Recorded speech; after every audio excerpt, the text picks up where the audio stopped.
This episode is brought to you by Progressive Insurance. Do you ever think about switching insurance companies to see if you could save some cash?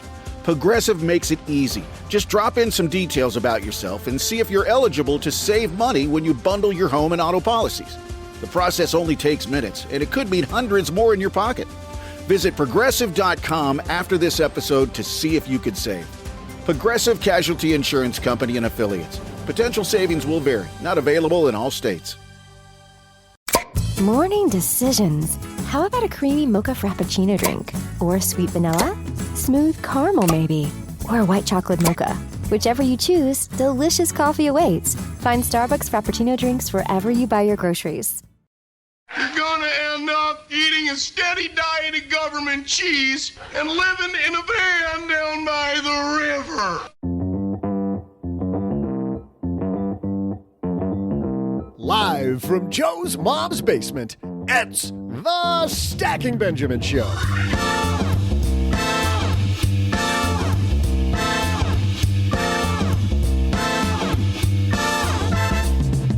I'm Joe's mom's neighbor, Doug, and you only live once. At least, that's what today's guest says, though Buddha might want to have a word with him. To help you make the happiest time of your estimated one life, today we welcome the creator behind Happy Money, Happy Life, Jason Vitug. In our headlines, higher cash yields are luring many investors out of stocks. Should you follow suit? We have opinions. Plus, we'll throw out the Haven Lifeline to Caleb, who wants to know about the tax savings of converting a traditional IRA to a Roth while the market is a sloth. And then I'll share some trivia you'll only answer once. And now, two guys who are here to help you stack Benjamins all your life. It's Joe and O-J-J-J-J-G.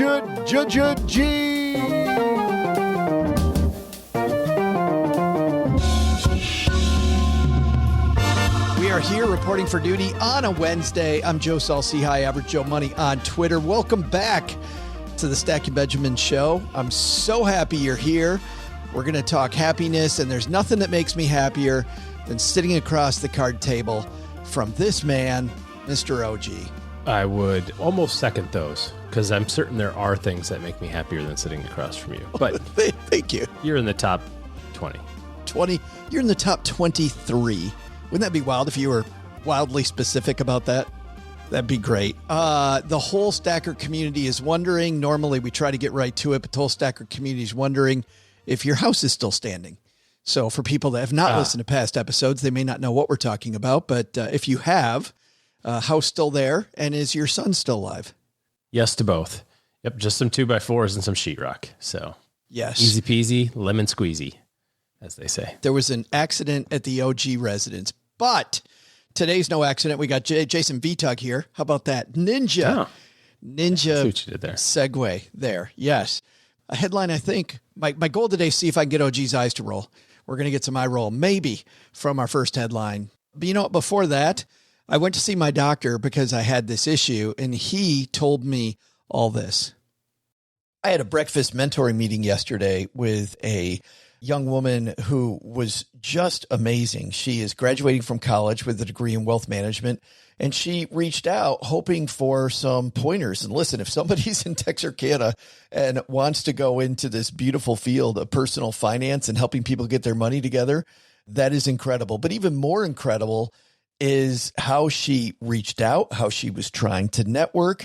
And I was having a discussion that finding the right person and avoiding the wrong person for a role, that's what can make or break an organization. And we just don't see that many qualified people. So how do you find them? Well, Indeed sponsored jobs is a boost whenever you need to find quality talent. If you're hiring, Indeed is all you need. You can stop struggling to get your job post even seen on other sites. You'll match with quality candidates with Indeed's sponsored jobs. Get matched with and hire quality candidates who can drive the results you need. Reach candidates who meet your specific criteria like skills, certifications, or location. It drives me crazy when I'm matched with all kinds of people who aren't a fit. I don't have that kind of time. People are finding quality hires on Indeed right now. In the minute I've been talking to you, companies like yours made 27 hires on Indeed. according to Indeed data worldwide. Sponsored jobs posted directly on Indeed are 95% more likely to report a hire than non-sponsored jobs. Spend less time searching and more time actually interviewing candidates who check all the boxes. Less stress, less time, more results. When you need the right person to cut through the chaos, this is a job for Indeed sponsored job. And here's what's cool, Stackers. You're going to get $75 in sponsored job credit to help get your job the premium status it deserves at Indeed.com/podcast. Just go to Indeed.com/podcast right now and support Stacking Benjamins by saying you heard about Indeed right here at Stacking Benjamins. Indeed.com/podcast. Terms and conditions apply. Hiring, do it the right way with Indeed. In business, there is no room for guesswork. Every shipment matters. Every deadline counts. And when you're trying to keep operations running smoothly, the last thing you need is uncertainty. That's why reliability is at the core of USPS Ground Advantage. From the moment your package is first scanned in, it moves through a secure nationwide network, aiding in a timely and accurate delivery. You get near real-time tracking so you can keep up with your shipments. And with affordable upfront pricing, there are no hidden fees or surprise surcharges to throw off your cost sheets. It all adds up to predictable deliveries you can depend on, because knowing your logistics are handled lets you focus on everything else, your customers, your team, and the future you're building. Visit USPS.com/Ground Advantage to start shipping with confidence. USPS Ground Advantage. We mean business. That may not be completely true. Rub some dirt on it. That's what we did in third grade. Remember that? Just pop some mud on it. And before that, like when I was in kindergarten or 4 years old, you know, if mom kissed it, it felt better immediately. That was it. Mom, I got a boo-boo. Yeah. We got a great show. Jason Vitug here talking about happiness. So let's get started. Hello, darlings. And now it's time for your favorite part of the show, our Stacking Benjamins headlines. Our headline today comes to us from Investment News. This is written by Jeff Benjamin. With yields on cash climbing, advisors struggle to keep some clients in stocks. Even though history suggests the best strategy. I should have seen that coming. In the immediate wake of the worst year for balanced portfolios since 2008 and the worst year ever for bonds, and against the backdrop of a looming recession, investors are once again weighing their options regarding allocations to cash. Despite wide-ranging bullish outlooks, Jeff writes, for the 2023 that cite slowing inflation and likely just one more interest rate hike, the reality of economic uncertainty combined with money market yields reaching 4% of some online banks has made cash a tempting alternative to risk assets. I got to say, it's difficult, man. People start seeing 4%. We haven't seen that in a long time, OG. They're like, yeah, the stock market not doing great last year. I look at my stock statements. I look at what cash is doing. Sure seems to me like cash is where it's at. Yeah, but have you looked at your stock statements so far this year? It's been a nice little 3-4 week rebound, actually. All of this doesn't matter in a silo. You have to also add to the fact, what is inflation? Because why do we invest in stocks anyway? What is the only reason that we use stocks? The only reason is because they're the only thing that outpaces inflation. And in a rising cost environment, which is going to be your retirement, you retire when you're 65 years old. By the time you're 95, prices have tripled for everything, milk and gasoline and stamps and, you know, property taxes and all that other sort of fun stuff. So the only thing that increases with inflation, or beats inflation, that is the earnings of companies. It's the stock market. So you can't outpace inflation in fixed income, and you certainly can't outpace inflation in cash. So if you're investing in cash, and cash is at 4%, what does that tell you about inflation rates?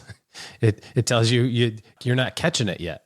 It's not exactly tomato. It's not like today it's at 4% and tomorrow inflation can't be 3.9 and you go, see, I told you I'd beat it. But long term, that's not going to pay off, right? The only thing that's going to pay off is the rising returns of the great companies of the United States. Well, and even the world. if it does, So, even if inflation OG does moderate, and let's say that we go back to the late 90s when, money market rates were just a touch higher than here, 4.5%, 5% maybe. Even at that time, I think that those rates were beating inflation, but just barely, like you're, just barely outpacing inflation. And to your point, you're never going to make it. yeah, and that would be true for a short period of time. It won't always be true.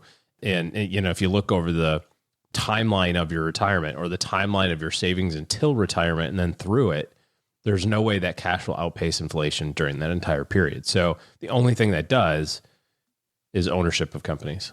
So if you're investing for long term, that's the only place it can be. It can only be in the ownership of companies. If you have other goals, if you have goals that are intermediate term or short term, cash is a great place. Fixed income is a great place for that because it's got a known outcome, a known rate of return, and a known expiration date, so to speak. If you're talking about fixed income, you say, I buy a 10-year bond. I know it comes due in 10 years. I know I'm getting this interest over this period. Cool.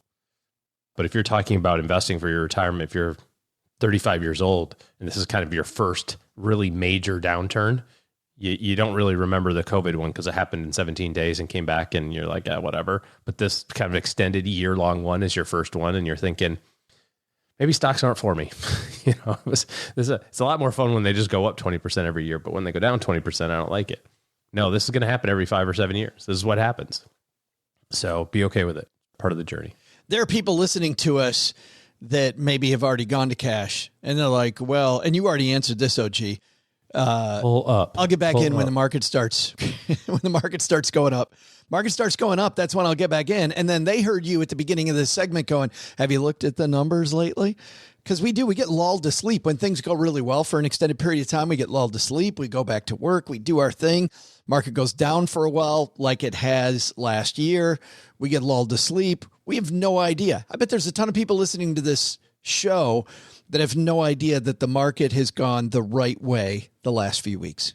Yeah, I mean, even some people might say that the market has done better than it should. Tech is up. We're recording this a few days ahead of time. Tech is up 9%. Small caps are up 8% for the year. The S&P, which is kind of like the biggest companies in the United States and the world, is up 4% for the year. That's not normal either, by the way. Emerging markets up 10%, I saw. It's always going to be volatile. And sometimes it's volatile to the downside and sometimes it's volatile to the upside. We like upside volatility. Those are the fun ones. When the market average is 10 and we get 20 and 25, we're like, that's awesome. This is a great year. Woohoo. And it's like, well, no, this is volatility also. This is just the kind we like. It's like the roller coaster going up the hill. It's just the volatility we don't like, which is kind of want to go the other way. So I think we forget about the fact that last year is over. Here we are this year, and stock prices reflect future earnings. So if you're thinking about where we are in the economic cycle or where we could be, if you're kind of trying to forecast it a little bit, are we at the beginning? Are we in the middle? Are we at the end of it? We're probably not at the beginning, right? The beginning was probably 18 or 15 months ago, but we're closer to the end than the beginning, I think. So if that's the case, then why would you invest in something other than stock right now? And if you went to cash, now's your chance. Get back in. You're waiting for it to come back. It's coming back. There's a piece of this that we haven't addressed to that Jeff Benjamin writes in his headline, OG, that I want to ask about. The headline was, with yields on cash climbing, advisors struggle to keep some clients in stocks. We talked about why you need to stay in stocks. We talked about yields on cash climbing, not always a good thing. The middle of this I want to talk about, though. Advisors struggle to keep their clients in stocks. Where do you think advisors might be getting it wrong here? That there's a disconnect between advisor and client, that they're not getting the message through. Is there a way we should be talking to people that we're not? All of it, I think, boils back down to the decision that you have around the goals that you're trying to achieve. When you're very clear about what you're trying to accomplish, when you're very clear about the goals and the timeframes that those goals are on, then it's really easy to pick investments that line up with that time horizon. People get concerned about their investment portfolio when they don't know what to expect. And if you're an advisor and you're hearing from clients and they're frustrated or concerned, or they're feeling surprised about what happened, it's because you didn't do a great job of explaining to them what could happen.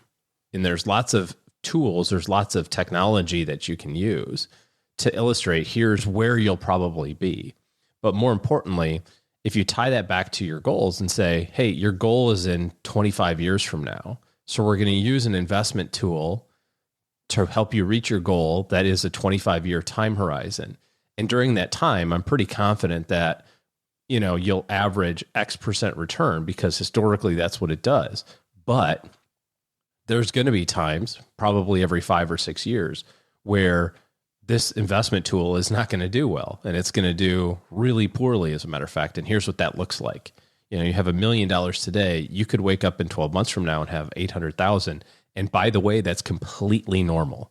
That's not even like at the level of freak out yet. Like that's like, yeah, that's just another Tuesday type of number. It seems ridiculous. But then if you look at the risk reward trade-off, you say, so for every 5 years that it goes up 10%, I have to be okay with 1 year that it goes down 20. Every day of the week, we'd take that. If that was a casino game, right? Like you put in $1 and you get 10 cents every time you pull it 4 times in a row, but the 5th time you're going to get a minus 20 cents. You would stuff that thing with money. I think this is why you stick with exchange traded funds, OG. I mean, to skip a beat here a little bit.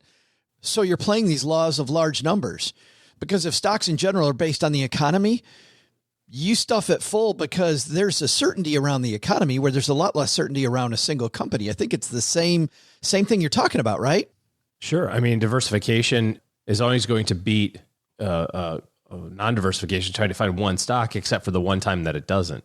We all know a friend who bought something and hit it out of the park, right? I mean, Tesla a couple of years ago. Like, I don't need to do ETFs, but there's a level of certainty that comes with investing in all of the stuff versus having to try to decipher which one of the things. Yeah, I'm just thinking those two casino machines sitting next to each other, and you look at the odds.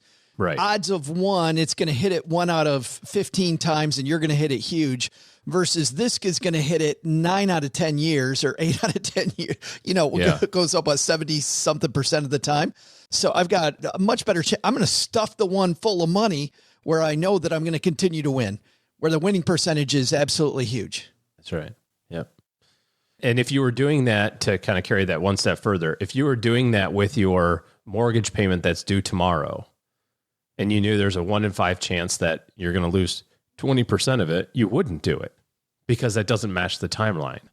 If you're like, this is the money I absolutely need tomorrow, that goes back to, where would you invest the money? Should you invest it into stocks if you need the money tomorrow? No, that's where you would use cash, which is, you know, we're grateful that it's paying some interest now. I like this discussion about setting up expectations. If you're an advisor, if you're not an advisor, asking your advisor to set up expectations. What are the downside expectations here? What are the upside expectations? Why are we in this? What's the time frame? Like some smart questions to ask. As I was searching and found this piece on Investment News, right next to it, I saw another piece, which is another reason I asked about advisors, because listen to this. This is a piece also from Investment News, also written by Jeff Benjamin. Fidelity hopes to bridge the gap between aging advisors and young investors. And I'm wondering if this might be an issue too. With the huge number of financial planners that report that they're going to be retiring in the next 5 to 10 years, OG, and you have all of this new wealth, all of this young money, it feels to me like there might be a big disconnect between very old advisors and very young people. I've been reading about we plan to retire in 5 to 10 years thing for quite a while. I just wonder, when do I get to like fall into that category? That's what I want to know. You know, what's funny? I didn't even think about that until you said that. And I remember reading that in the late 90s, like, oh, the whole advisor group is going to flip over. Yeah. I mean, the world of professional advice is way different than it was 25 years ago when I started, and even longer ago when you started and during your career. I mean, it's much less of a sales thing than it used to be, although that's still super important. Being able to communicate and like motivate people to do the thing that they want to do is super important. But there are programs now at colleges across the country, notably Texas Tech and Kansas State and and Texas A&M, and I'm missing a whole bunch for sure. But those are the ones I'm closely familiar with, where students, young people, can actually get degrees in financial planning. When we started this business, you could get a CFP, which was good, but your undergraduate degree would be in something, underwater basket weaving or something unrelated generally. So the fact that there's actually some acceptance of this being a profession, I think is super, super helpful for the kind of next generations. But by the same token, like you said, it is a little interesting, even at the young age that I am relative to you, talking to, oh, there it is. I gotta look. I gotta look on that one. I was trying to avoid the eye roll. It just, and then it just came out. It came out, but it's different. You have to be paying attention to what's important to that generation. If you're an advisor, I bet that most of your clients look a lot like you. And I'm wondering if you're a potential client, if you're looking for an advisor, searching for an advisor closer to your age range might also help you bridge some of that communication gap, because, my dad talks a little differently than I do. My son talks a little differently than I do. There is a generational way that we talk to each other. I think that maybe you can get rid of some of that friction by hiring people closer to your age range, and maybe they'll be able to convince you more. Don't go to cash, to loop these two back together. Yeah, hopefully. Yeah. If your old 85-year-old financial planner is telling you to go to cash, it might be time to, he might be using his time horizon in that yard. But I did read a study. I mean, this is some years ago now, so I don't know how true it is, but this was some years ago, that there were more advisors at AIG, which was a big company at the time. There were more advisors at AIG over 80 than under 30. Oh, Lord. So, oh, boy. I don't know if that's still true. No. But you know what I do know? I do know that we'll dive even more into this in our newsletter, The 201, a great newsletter that Kevin Bailey on our team puts together with a little help from me, but Kevin does most of the heavy lifting. He dives into and curates links to more on hiring advisors. In this case, he'll also be talking more about why you should stick to the long term, about the difference between cash, real estate, stocks, different investment types. We dive in more in the 201. It's always free. Always unsubscribe if you don't want any more. StackingBenjamins.com/201 gets you that. Comes out the day after the Monday and Wednesday shows. Coming up next, Jason Vitug, not only a great friend of OG and mine, but also... I know him. Yes, a wellness advocate and best-selling author of 2 books. He was on and went around the country for his first book, You Only Live Once. He and I took a picture down at Three Chicks Feed and Seed, which is a burger joint. It's actually a farming store with farming equipment and seeds and all kinds of stuff, but it also has a cafe attached. And we've got a great picture of Jason and I with a turkey at one of the weirdest restaurants in the Texarkana area.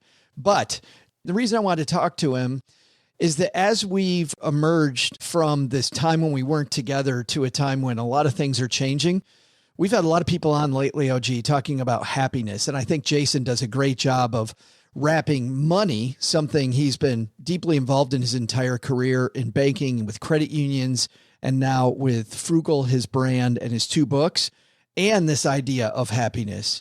And where is that middle ground? Jason's going to attack that for us today. So hang on for that. Doug, I think right now you've got some trivia for us, right? Hey there, stackers. I'm Joe's mom's neighbor, Doug, and how much do you know about credit unions? They're not just the bank's little sisters running a lemonade stand, as lots of people think. Our guest today, Jason Vitug, is actually partnering with credit unions in every state. OG and Joe both highly recommend not partnering with Ohio State Credit Union. Oh, God. Although the MSU Federal Credit Union? Hey, Jason, Joe says that'd be a big win. So here's my question. Which organization insures credit unions? I'll be right back after I tell Bank of America to stick it where the sun don't shine. Oh, gee, did you make it through the holidays without destroying all your credit cards, racking up a bunch of debt on the old credit card? These are all separate questions. Did I make it through the holidays? Did I destroy my credit cards, or did I rack them up? In that order, yes, maybe, and I'm not answering. I'm going to plead the fifth. Well, maybe it's time to become the CFO in your financial house, OG. And to do that, you could partner up with Navy Federal Credit Union. Start off with paying down credit card debt. You could get a low intro APR. Yeah. On balance transfers, their platinum credit card. It's their lowest rate card. Great tool to pay less interest while you're paying down debt. Let's say you've got that next home improvement project. I don't know. Let's say maybe you're going to repair a hallway off your garage. Your son drove a car through the garage wall and you've got 2x4s on order at Home Depot. Theoretically, they offer a home equity line of credit with convenient access to funds when you need them at a variable rate. You could also get a fixed rate equity loan that has set monthly payments for large purchases, but consolidating debt with a home equity loan could also streamline and lower your monthly payments. Learn more at NavyFederal.org. Our members are the mission. Insured by NCUA, equal housing lending, membership required, loan subject to approval. Call 1-888-842-6328 for details about credit cost and terms. HELOC APR as low as 6.5% as of November 23rd, 2022. You're listening to this podcast, so I know you've got a curious mind. Here's a helpful fact you may not know yet. Drivers who switch and save with Progressive save over $900 on average. Pop over to Progressive.com, answer some questions, and you'll get a quick quote with discounts that are easy to come by. In fact, 99% of their auto customers earn at least one discount. Visit Progressive.com and see if you can enjoy a little cash back. Progressive Casualty Insurance Company and Affiliates. National average 12-month savings of $946 by new customers surveyed who saved with Progressive between June 2024 and May 2025. Potential savings will vary.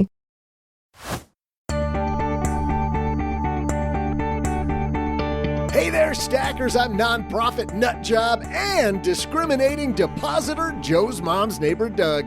Our producer, Karen, just told us that if we're ripping on Ohio State, we should at least get it right and amend the sentence to say, don't use the Ohio State Credit Union. That better, Karen? God. You know, credit unions are so misunderstood, I wouldn't be surprised if they started an emo band. They often offer better interest rates and lower fees. They're not-for-profit and are owned by their members. And you can eat a meatball sandwich in the lobby without the security guard getting involved. Or at least, that was my experience. So, who insures these financial unicorns that are credit unions? Not FDIC like banks, but a similar organization for credit unions called the National Credit Union Association, or, as most people call it, the NCUA. Here to tell us more about happiness and his love of credit unions, we welcome Jason Vitug. I'm super happy he's back in the basement. It's been too long. Jason Vitug is here. How are you, man? I am doing great, Joe. It has been way too long to be here. I have to start off here. I remember you fast and furious on the last book, going 100 miles an hour. You breeze in, but not breeze. You're like a house on fire coming through Texarkana. You're in my picture taken with a turkey, which is like one of my favorite pictures of all time. We have a blast. I remembered you slept in like my kid's room and I accidentally had the heat on. So it was a way hotter night in Texarkana than it should have been. I'll apologize for that again. Then you just go off the map. You're gone. Like you're there and then you're completely gone. So imagine my surprise as I'm reading the foreword of your current book and you got sued. Yes, I did. It's been a wild journey, and that just has a lot to do with hiring the wrong people to do work for you, giving them the decisions to make and giving them the okay. And then all of a sudden finding a person standing in front of your house with a letter and going, what is this? Oh, okay. This is nice. That is it's so wild. But the story even goes deeper than this, which is, you're going to all these different states. You're working with credit unions across the country. You're even stopping in beautiful Texarkana, which was awesome. But you're doing all this stuff and you were fried. I mean, you were just fried. You went to your doctor's office. You were having headaches? And yeah, I mean, I was having headaches. I was lethargic. I couldn't get out of bed. So here's the thing, right? Like I have all the energy to do a ton of things, but I just couldn't physically get out of bed. So I thought there was something wrong with me. So I started going to my doctor, my GP, general practitioner, and we were doing a ton of tests and trying to figure out what was wrong, what was causing this tiredness. And of course, everything leads to the big C, right? Because I have this mission, this purpose, I have the desire, the motivation, but my body just physically could not do it. After all the tests, he comes back and he says, I think you have adrenal fatigue. And that's really not a diagnosis, but to let you know that you've been probably running wild for a very long time and your body is in this high stress zone. And so that is the baseline in which it was operating from. And so therefore I was wearing my body thin and landed me like sick and unable to do the work that I wanted to do. That's so wild. And then, but let's be clear here. I've known you for a long time, dude. Yes. And you did exactly what Jason's do. You're like, hey, that's great. This is a horrible diagnosis, but I'm going to keep going. That's exactly it. It's that drive. I've said a couple of times, there's a curse to ambition. It's like, it just never makes you want to accept where we are in life and to appreciate the achievements. And so, yeah, I kept going until I really hit a wall and realized I need to take a step back. And taking a step back meant limiting my social media use, limiting my speaking gigs. I was still working behind the scenes, but as you've stated, I was invisible for the most part. And so when I re-entered this world, it's fascinating how much it's changed. And so I feel like this really elderly person coming into this world of going, what's TikTok? I can't dance. I can do yoga poses now. We'll get into that. Yes, I can. I've tried dancing in the platforms. And then I look at myself and I go, is this really me? or am I some just AI just dancing? Like those cutout heads that they put on people and make them dance on different platforms. But it seems like you come by this honestly because your mom was having a similar. It sounds like she was drained and she had been running herself ragged as well. Yeah. So my mom was the breadwinner in the household. And so she was running herself thin. And so she's been having these different episodes in terms of medical issues. And she had high stress levels, high blood pressure. She worked in law. She ended up in the hospital. And we come to discover that she was suffering from much more than just high blood pressure. And she was diagnosed with Parkinson's. And so that was, wow. Yeah. So that was all the symptoms were leading up to the Parkinson's diagnosis. And so that affected me heavily. And I remember sitting in the doctor's office and my mom looking at me going, is this what retirement means? Just spending all this time in the doctor's offices. And there was a period where part of me disappearing, I spent like 40 doctor visits with my mom, going in and out of doctors' offices and medical facilities and things like that, just trying to understand this disease and also understanding all the symptoms that go along with Parkinson's. And so my mom retired earlier than the traditional retirement age.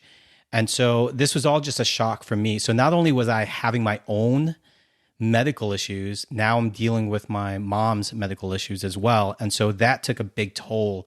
And also start reassessing some of my choices in life and also affirming my philosophy about living well. I want to get to that in a moment, but it was at this moment, guys, that you got sued. Like everything else is just going horribly. And then you find out you're getting sued on top of it. And it was time for a reboot. So you wrote, and I felt like this was a little bit of a flex. You're like, so I'm at my Airbnb in Italy. When I realized, I'm like, oh, nice. My Airbnb is I'm sipping on my latte, my beautiful Italian wine. When I realized this is all together. But you did have this big aha that, listen, all of this stuff, being sued, bad financial decisions by some people around you, the stuff in your personal life, like these aren't all disconnected, disparate things. These are all pieces of a whole. That's absolutely right. And that was the thing, because I was looking at it in terms of, okay, this is business work. This is the financial piece. This is the personal family issues. And I was trying to solve each of those issues separately and then not realizing that they are all connected. And so when you remove yourself, and I removed myself from the environment, and that was going to Positano, Italy, that little flex, that allowed me to look at my situation differently. I think that's important too, right? When in the healing process, in the assessment process, is remove yourself from the situation, and then our brain starts processing it differently. And that's what happened with me. And that's why that's a real life aha moment where I started making the connection and started going, okay, these are different pieces, but they are all connected. And how are they connected? And that was like that revelation that we are multidimensional, multifaceted, multi-layered. And I think we all know this, but I hadn't quite figured out what that meant. I talk a lot about work and I talk a lot about finance, but then there are other aspects that people know me about, mental and emotional. And now I'm having these physical issues as well. So they all started connecting. And that was that aha moment of wellness. Wellness is dimensional. There are different aspects of what makes us us. And when I finally understood it in that capacity, things started changing for me. Is this why you took up yoga? Then because I feel like yoga is one of these yoga is kind of one of these interdimensional things, right? I mean, it's exercise, but it's stretching, but it's spiritual, but there's all these but it's. Yeah, that's exactly it. It's mind, body, soul.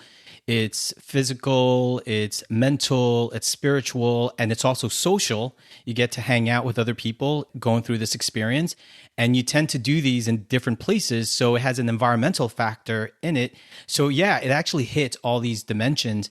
But I was actually a practicing yogi for like 12 years, and I just wanted Were you to. really? Yeah, people don't know that. Yeah, I practiced yoga for 12 years. And the reason why I got into yoga was I was so stressed at work when I was in my corporate job that my boss recommended I take yoga. Also, my doctor at the time recommended that I take yoga. And I remember my first yoga class, I was laying down. They were trying to tell me, okay, relax your shoulders on the floor. And the yoga instructor, Will, he was like, relax. I'm like, I am relaxed. He goes, no, you're trembling. And so that's kind of one of the things. It's like, I was so wound up. My body was so tight. I couldn't even lay on the floor and allow my body to just be supported by the ground. And that was another revelation. When I look at my life, I noticed that there was this treadmill I was on trying to climb up the corporate ladder. I got off of it, and then I got onto the entrepreneurial ladder, and it was the same thing. I was chasing the same thing with a different name, and it landed me in the same situation. I was burnt out, tired, exhausted. And so that's because I didn't understand how everything was connected. You know, you talked about getting out of the situation and you don't need to go to, all the way to Italy. But I love this idea that just getting out of that situation, Jason, getting your head out of that space, giving yourself the room to breathe and to think for a minute. Like, I feel like, I don't know, we kind of tell ourselves, hey, I will hand this over to the universe to fix once I get done completely f***ing it up. You know what I mean? Like, I just got to mess this up a little more before I take a break. Yeah. And that's the thing. It's like, you have to take a break. You have to remove yourself from the environment that's perpetuating the situations, that's perpetuating the stress. The environment, the situation can be physical. It could be your household, it can be the community. It can be the situation in which we're finding ourselves in, whether it's financial stress, work stress. We have to remove ourselves from that situation, that environment. And what I find is that getting away physically, taking my physical body somewhere else, forces our mind to kind of like figure out what's happening, right? It's sort of like in the base, like fight or flight, figure out this new location. And then eventually you start thinking about your situation that you left behind in a totally different way. And that has a lot to do with the different conversations you have, the different experiences, and all that relates to your mind processing your past experiences differently with the new data that it's receiving from being outside of your normal bubble. I think, it's these big moves, these non-incremental moves, this kind of new thinking versus incremental thinking. And I feel like it's impossible to do this big thinking about life and what am I really doing without getting yourself out of this day to day. Otherwise, I'm always thinking about the 3% raise, or can I save $30 more a month? Maybe I need to cancel one subscription. Don't get me wrong. These things are all great money moves, but they're just tiny versus where the hell am I headed and getting out of there. Is that the same reason, by the way, you just also did a trip? Cause I know you just want to be like me, I'm sure is the whole thing. So you went to Egypt and Jordan. I just went to Egypt and Jordan. Same thing there. Just get out of it before this big tour. Yeah, no, that's exactly it. And it's funny because I think I saw your post while you were in Egypt, and that inspired me. And so I see friends traveling the world, and I'm sitting alone in my house staring at my computer. I'm going, what am I doing with my life?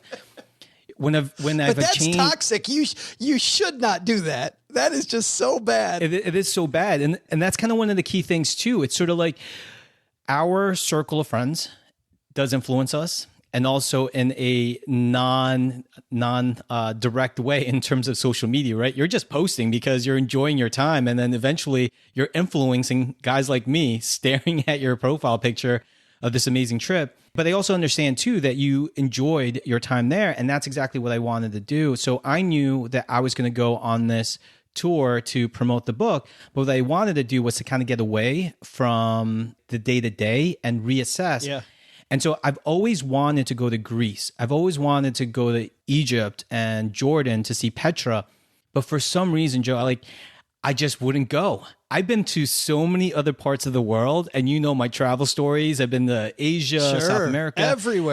Everywhere. But for some reason, the places that I've wanted to go as a kid, to go see the Acropolis, to go touch the pyramids, were two things I kept holding off to. I was like, okay, I'll do that later. I'll find the perfect time because that is a childhood dream. And eventually I go, the perfect time is now. This is the perfect time, and everything else will land where it lands. I'm going to take, I think it was like 35, 40 days. Went out there, Greece, Turkey, Italy. See, that's another vacation spot I need to go back to. It's in my mind. Yeah. But Egypt and Jordan and Oman. Jordan. I mean, it was such an amazing experience. And I go back to the conversations I was having with the other travelers I was meeting along the way, the locals, the guides, and just having different experiences when it comes to the food and just all of that culminated to going, I am in the right place where I need to be. And so I'm rested, I'm excited, and I'm ready to get people to start connecting everything. But it just makes me see so much clearly my day-to-day when I'm in somebody else's day-to-day a little bit. When I was talking to people from Egypt in Cairo, it just gave me, more of a I don't know, for people who haven't traveled internationally, you need to. I just think it gives you such a different life view. I agree with you. And it's so funny because I think they say if you can drive in cities like New York, you can drive anywhere. No, try driving in Israel or try driving in Cairo, Egypt. I mean, I think if you... I was going to say Saigon. Yeah. I remember being on the back of a Vespa in Saigon and I was sure I was going to die. Yeah, it is something else. And then your mind is processing that and going, okay, traffic in New York isn't that bad. Traffic in different parts of the U.S. is not that bad compared to the 3-lane highway that has turned to 6 lanes and everything is zooming by. And so that does give you a different perspective, and it gives you an appreciation for what we have. And I think that's why I encourage people to get out of their day-to-day, to go out and travel. And when people go and they'll say, oh, it's too expensive to travel overseas, I get that. But there are places in the U.S. that are amazing, that can get you out of the day-to-day in kind of like the bustling New York City metro area. You can go down to other parts of the country. You can explore national parks. And what happens, this is a fact and also kind of sad, the vast majority of people that you're going to meet at the U.S. national parks are probably foreigners than Americans, and they're appreciating the national park system that we have. And so I always encourage other people, it's here in our country, and you don't have to fly across the pond to get to. It frustrates me every time I go to national parks, how few Americans are there. And don't get me wrong, I love the fact that it's multinational. That's pretty cool. Yes. But I'm like, where are the locals? What are we doing? I wanted to start there because this is the philosophy really behind the book, but I really want to dive into some themes in the book. You say in chapter 2, I think, money isn't everything. Mm-hmm. Where are you going with that? It's a money book, Jason. Money's not everything. What do you mean? Yeah, I wanted people to understand that money isn't everything, but it impacts most things. So this is my philosophy, that I'm not saying don't set financial goals, don't manage your money well, income is not important. I mean, we know that we live in a society built around money. And for me to say money isn't important is kind of ignoring the fact. And so I want people to understand that money isn't everything, but it does impact most things. And I want you to understand what those things are. That's what's vital, because then we can start doing the work or focusing on different aspects of our financial life that can actually impact the things that are much more, that's the most important things in our lives. And so, yes, money isn't everything, but it impacts most things. This is also 12 years of interviewing people, Jason, the first financial book I've ever read that has poetry in it. Yes, it does. Where'd the idea come for the poetry? You know, I wanted to push my boundaries in terms of writing. And I said, what brings joy into my life? And it was exploring this different medium.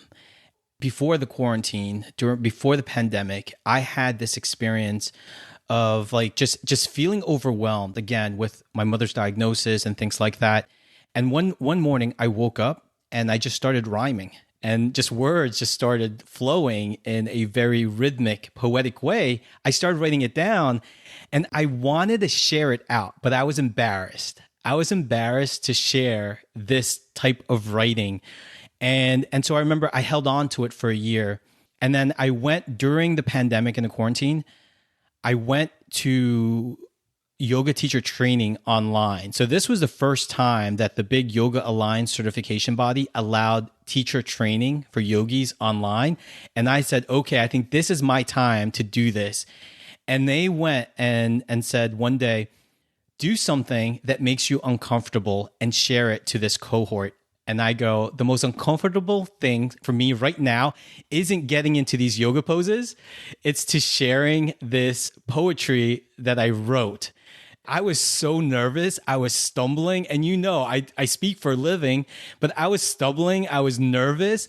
But my team, my yoga cohort, just knew how connected I was to this. And I knew when I wrote this book that I wanted to include that. And I wanted to include other poetry or what I consider my poetic voice in this book, because I want people to understand too, when we finally achieve a level of financial security, independence, or reaching financial milestones, we should be free to explore. We should be free to express ourselves the way we want to. And this was another medium for me to do that. Well, and I feel like this, two things. Number one, putting yourself out there, right, is a big thing. And I'm imagining that, it was nerve-wracking, but you must have felt awesome after you did it. I did. I felt amazing. It was one of those things, I think, pushing the limits, the self-imposed limits on our mind. I think that is part of the growth mindset. So for me, writing the poetry was one thing. Publicly sharing it was another. And this is just another way for me to share it out into the world and say, okay, money doesn't have to be dry and boring. It could be fun. It could be experimental. It could be, wow, this guy wrote a poem about money and he's bearing it all out into the world. So I want people to rethink their relationship. And I thought this was a really fun way to do so. And for me, it was also a way to push that boundary. And did it push that boundary? Well, and then the second piece of that too is this idea of celebrating, right? The idea of celebrating your poetry, celebrating new things, sharing it with people, having these people around you that are pushing you. This has been a theme, not just of our conversation, but of the theme in the book. One of your last chapters in the book, you go over these different happies, happy mind, happy work, happy heart, happy body. But one of those is happy social. Yes. Tell me about the difference in where happy social fits in with this whole multi-generational approach to money. Yeah. So the most important thing I want people to understand too, it's like we kind of glossed it over. So there are 8 dimensions of wellness. That's your mental, emotional, physical, spiritual, social, occupational, environmental, and financial. And I specifically talk about how money weaves itself into these 8 wellness dimensions that make you you. And one aspect I think that gets overlooked is the social wellness dimension, which I call happy social. That is the area where you have relationships with your partner, your friends, your family, your coworkers. They can be positive relationships or negative. They can be assets or liabilities. And so I share a story of someone who was working hard to achieve financial independence pre-pandemic. And he used to gloat online how he was saving $20 to reach his goal faster by saying no to his friends. It was a point of pride to say no to his friends when they would ask him to go out to dinner, out to drinks. And what happened during the quarantine? Well, no one was asking him to go out. And then he realized how alone he felt. He realized that even though he was not attending the social gathering with his friends, he was still having a type of social relationship. And so he had an epiphany on how valuable social relationships were to his well-being. He told me he would have spent 10 times the $20 just to be surrounded with friends and having conversations and creating memories. And I think I want people to understand that there are certain sacrifices that we make to achieve financial goals. One of them shouldn't be a complete abandonment of our social health. Again, partners, friends, family, coworkers, and also an understanding that there is a way for us to kind of relieve ourselves from toxic relationships, whether they're toxic partners or toxic friends or coworkers, that there are ways, because that does affect our well-being and eventually will affect our money. And so for me, it's challenging people on how they're looking at their finances through these wellness dimensions. And so glad you brought up that social health aspect. Well, it sounds like, though, let me ask you this. I mean, our stackers that are listening to this, Jason, if they're introverts, they're freaking out right now. They're like, oh, I gotta go be more social. But I think even for introverts, there's this piece of it that we still have to have. Yeah, there is. And part of that too, it doesn't mean you go out in public and try to meet as many new people or you're pushing the limit. That is actually really important. That's part of mental health, is pushing yourself in these areas that are going to be beneficial to you overall. So you may not want to socialize with your family or your friends, but perhaps, it's a good year to socialize at least once within 365 days to do so. And so for the introverts who don't want to be out there all the time, engaging in the forum, engaging in the groups through social media, so through the basement and Facebook, that is a form of social health, because you are engaging, you are communicating, you are forming relationships. I mean, we met online, we forged a relationship online that became offline, and now we've known each other for almost a decade. That's important for people to understand. And that's why, too, when someone bulks at spending $10 or $20 to be part of a community, I kind of question and ask, well, if you're not the type to go out there and socialize at the bar or these parties, perhaps spending the money to be part of a community where you feel engaged and you feel mentally stimulated, emotionally involved, that's a good use of your money. Who needs to hear your message the most right now? I think right now, what's happening in this world are professionals, people who are striving still to achieve this milestone of salaries and titles, chasing that American dream of climbing up the corporate ladder. And with that said, the inverse would be the entrepreneurs as well that are hustling and grinding. I think ultimately the people that I'm looking to reach are those who are striving to achieve what they believe will give them more happiness and joy. And what I'm saying is, I want you to set these goals, but we can do it slower, because we want to be able to ensure that we're taking care of ourselves in this path, because we're in here for hopefully a longer time. Well, and it feels like too that just reminding us all that there's really a texture and a fabric to life that you don't get when you're only one of these dimensions instead of 8. I mean, that's what I really felt as I was walking through your work, that if I feed one part and I don't feed these others, then not only is it maybe destructive like it was for you, but you're also not just getting this fullness, this richness that we all deserve. Yeah, that's exactly it. The thing is, with these multi-dimensional aspects of you, they are overlapping, they're interconnected, there's an intersectionality. So what happens is that when you are overcompensating in one dimension, it does have an effect on others, and that could be a negative effect as well.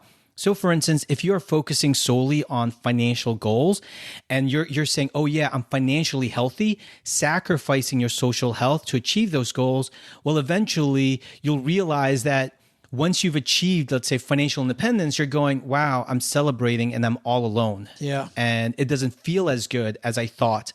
And also the work dimension, because this is me. I stressed so much in achieving professional success that I was sacrificing other aspects of myself, such as my mental health, my emotional well-being, and that psychological distress then impacts our physical health. And so now there are physical manifestations of the psychological distress that we're facing due to the fact that we've just been focusing solely on our professional success, which is that work dimension, happy work. And then even in that dimension, I go and I argue that we really have to rethink our relationship with work. And I talk about rewiring, not retiring, not forcing ourselves to an arbitrary number, whether we're looking at retiring early or retiring traditional age. We need to start rewiring our brain and our mindset around work, because productivity is essential to our health, essential to our sense of self. And in addition to productivity, there's also teamwork. There's also the creative aspect. And so, yes, it's all connected. There's so much to unpack, because I do believe when I see people go, yeah, I'm trying to do as little as possible at work. I'm like, why? Yes. Why? Either quit that job or get in there, man, because you're just wasting your time, which I don't know. I feel like your book is so much about what the true fabric is here, and sometimes we miss it. The book is called Happy Money, Happy Life, a multidimensional approach to health, wealth, and financial freedom. And I'm excited to say it's available everywhere, right, Jason? Yes, it is. It's available everywhere. Great seeing you, my friend. Hopefully you make it back to Texarkana on the tour, and let's do this again soon. Yes, it's there. It's set.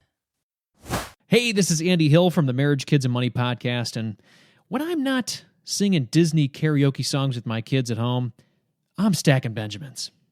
Hey, let's throw out the Haven Lifeline and tackle some of life's most important questions. Our friends at Haven Life Insurance Agency, OG, they put what you value first.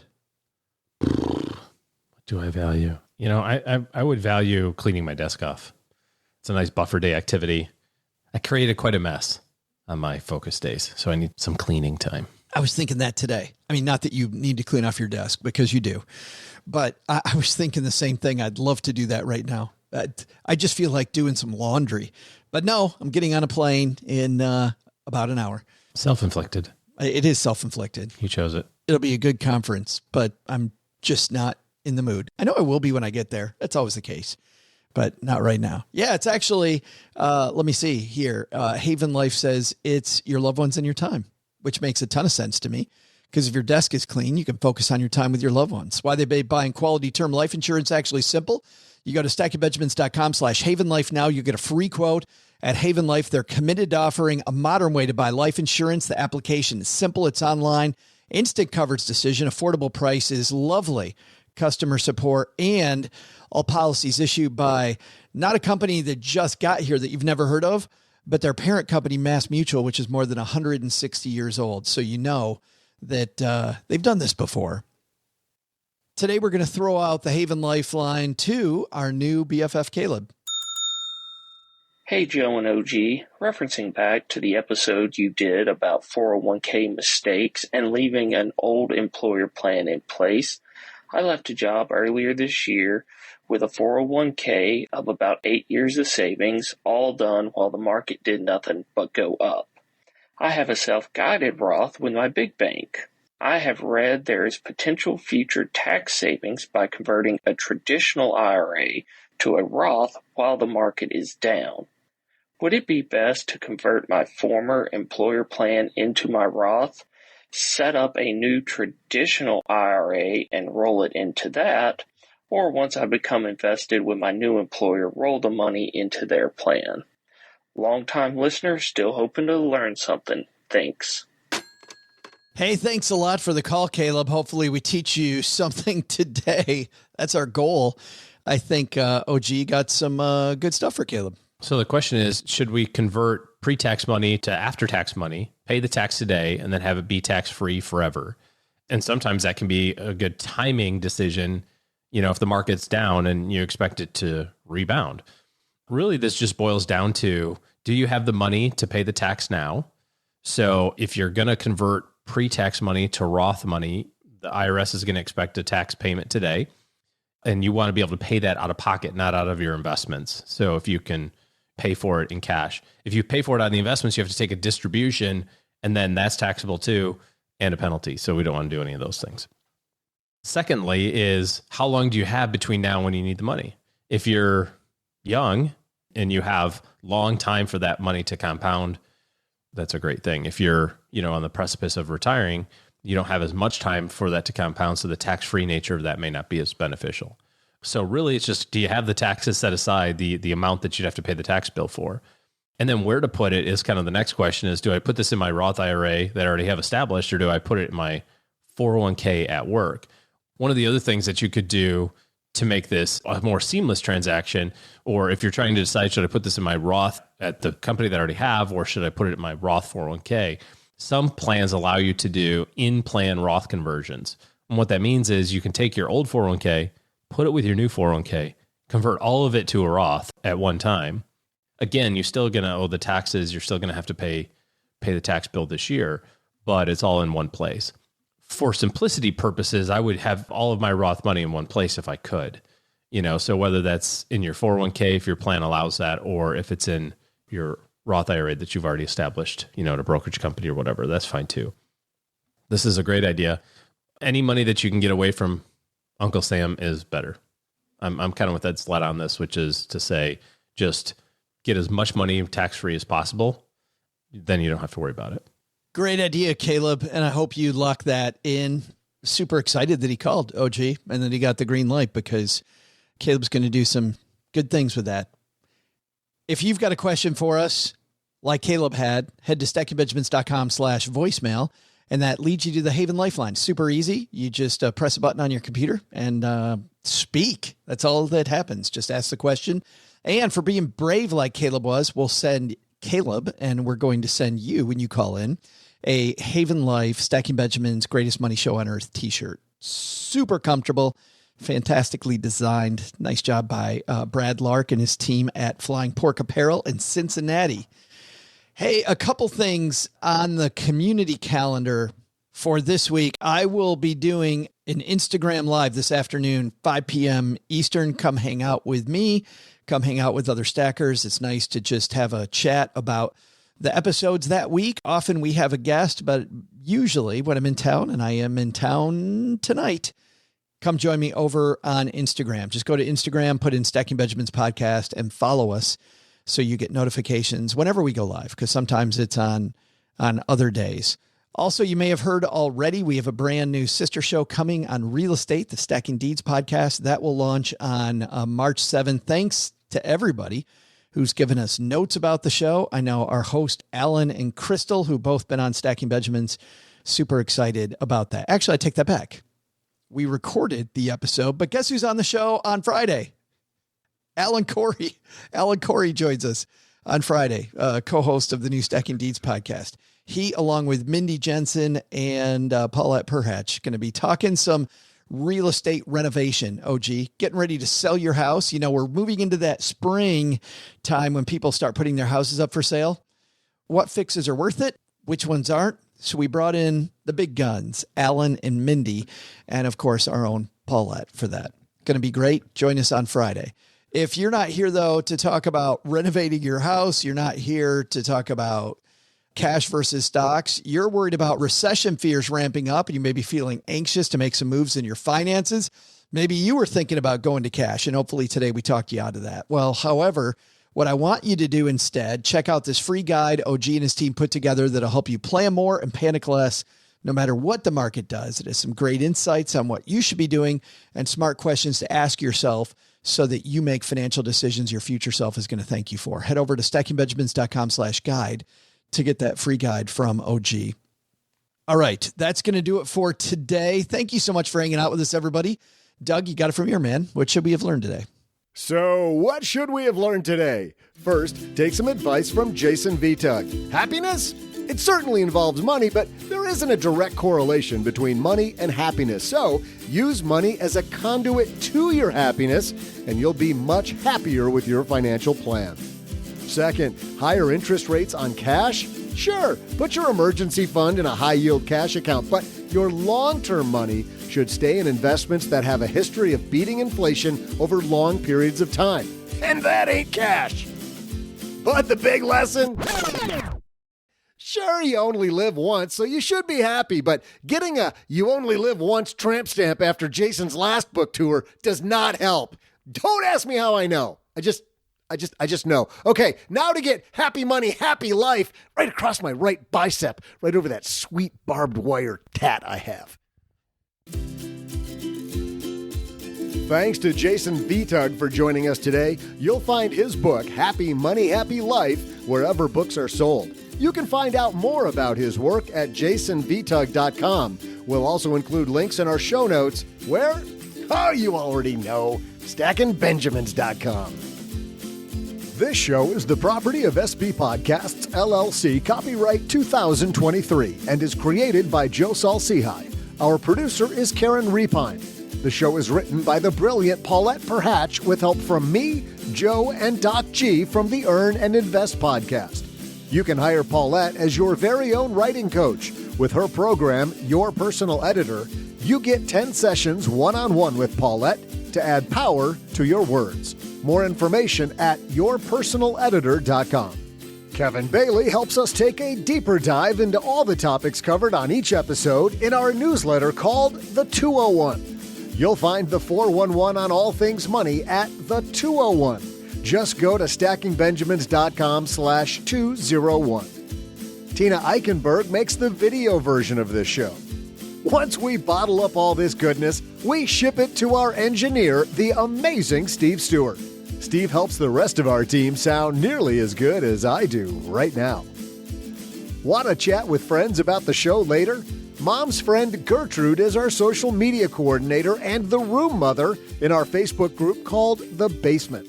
So say hello when you see us posting online. To join all the basement fun with other stackers, type stackingbenjamins.com/basement. I'm Joe's mom's neighbor, Doug, and we'll see you next time back here at the Stacking Benjamin Show. Not only should you not take advice from these nerds, don't take advice from people you don't know. This show is for entertainment purposes only. Before making any financial decisions, speak with a real financial advisor.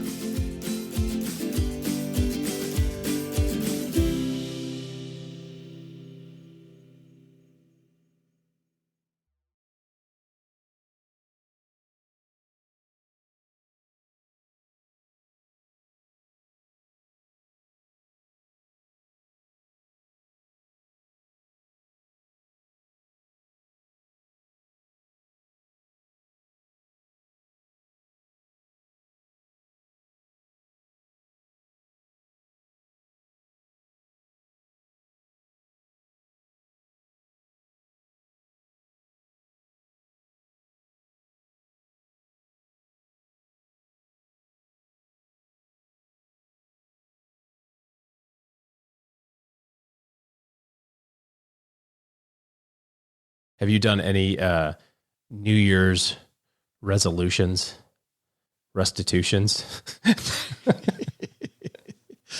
What do we call it recently? New Year's revolution. Somebody called it New Year's revolution. I like revolutions, revelations.